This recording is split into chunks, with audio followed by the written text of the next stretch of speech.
நிலத்தடி நீர் சோசியர் ஆர்வி முருகன் பார்த்த பாயிண்ட் திருப்பூர் மாவட்டம் ஒகாயனூர், அதாவது Okayanur Thirumurugan real estate GN garden. Water diviner RV Murugan திருப்பூருங்கிறது இதுதான். திருப்பூரில் number 1 water diviner RV Murugan. Bore ஓடிட்டு இருக்கிற பக்கம் பாயிண்ட் பார்க்க வந்தேன், அதனால் அப்படியே வீடியோ எடுத்தேன்.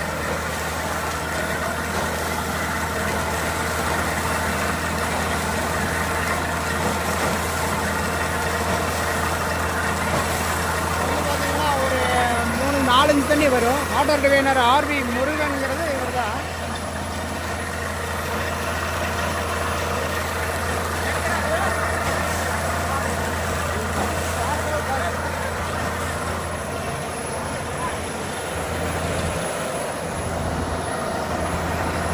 புதியதாக பொங்கலூர் ரோட்டில் ஒகாயனூர் அருகில் போட்டுக்கிட்டு இருக்கோம். இது வந்து பார்த்திங்கன்னா GN garden real estate Thirumurugan. Water diviner RV முருகனுங்கிறது இவர் தான்.